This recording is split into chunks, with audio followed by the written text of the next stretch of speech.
I am California of the past. I am California of the past. I am California of the past.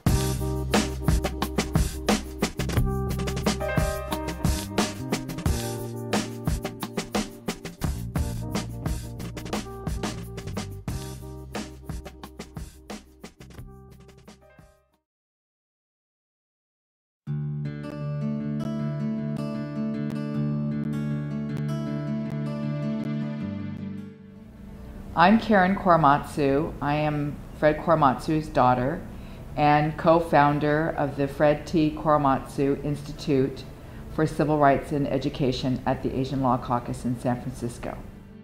My teacher had assigned different paperback books for each student to read and then give an oral book report about what they had read, and everyone's book was different, so we really didn't know what each other had as far as the subject. And so one day my friend Maya Okada, this is at San Lorenzo High School, got up in front of the class and was and gave her book report on concentration camps USA, a little paperback book about this thin. And I thought, well, that's interesting, and I was paying attention because especially because Maya is my friend. And then she started talking about the Japanese American concentration camps, and I thought, well, I never really heard anything about that. And she went on and then talked about a famous Supreme Court case of someone who had resisted being incarcerated, and it was Korematsu versus the United States. Well, that was a bit of a shock, because the one thing I knew was that Korematsu is a very unusual Japanese name. It's not a common, that I did know. And she went on with her report but never mentioned my father's name. I sat there and thought, oh, well, this is some black sheep of the family. It had to be either my father's oldest brother, or I thought also that my grandfather, I had believed, I had a younger brother who had been here before the war, but I didn't know what happened to him, so perhaps it was about him, and obviously he was here no longer in the U.S. It was the last class of the day, and I went up to Maya and said, well, what's this about? And she says, well, I thought you knew. And I said, I don't know anything about this. And then she said, well, I think this is about your father. And I said, no, it can't be about my father. Someone would have told me that if this was true. So immediately I go home and confront my mother and tell her what has transpired in the class. And she says, yes, that is about your father. And I said, well, why didn't anybody tell me? And she said, well, we were waiting till you got a little older, and at least by the time you got to college, we would sit down and talk to you about it. And she said, well, talk to your father when he got home. And it was several hours later, because he worked very, very long hours. And I could kind of get excited and jump up and down and say something to, yell and scream at my mother, but not my father.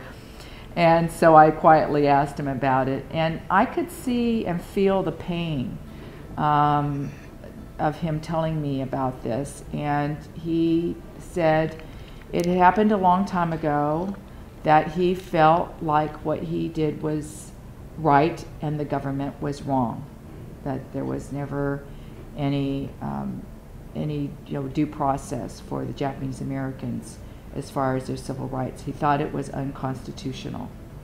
And I really didn't know how to take that or even what it meant. And we really didn't talk that much about it any further. I just, asked him why didn't he say something sooner. He said, well, we were always busy. I was involved in Girl Scouts. My brother was in Boy Scouts. I had ballet. We had all these other activities and music lessons, and he was waiting for the time when we got older. The ironic part of this story is that my brother found out the same way in high school when he was studying about the case. And so then he comes home and asks me why I didn't say anything to him. And we're 4 years different in age. He's 4 years younger and a boy. And I said, well, you were outside playing, softball with your buddies, and you weren't interested in anything that your older sister had to say.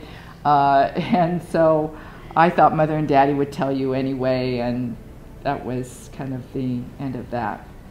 None of the parents talked so at that time. That was sort of taboo.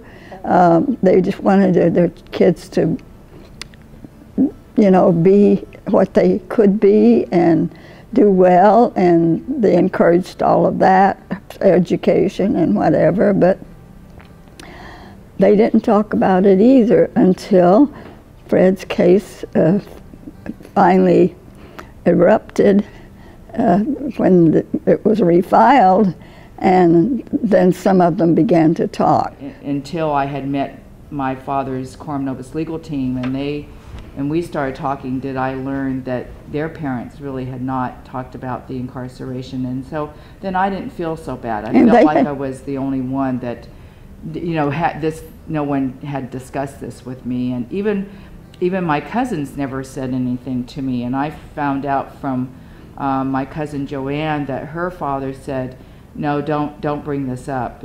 If your Uncle Fred wants to talk about this, then he'll bring it up, but don't ask him. And so I didn't understand why none of my cousins had ever discussed even the incarceration with me, but they were told not to. After his conviction was overturned in '83, felt like education was the only way that we would be able to stop something like this from happening again. And even though he was a very kind of reluctant, in the beginning, speaker, I mean, he had to be kind of coaxed by the legal team, he did crisscross the United States, sometimes with my mother, speaking to universities and to law schools and different organizations, because he felt like that was the only way to make a difference. The Fred Korematsu Institute for Civil Rights and Education I co-founded in April 2009. So he was, my example and my hero and my inspiration to co-found the institute.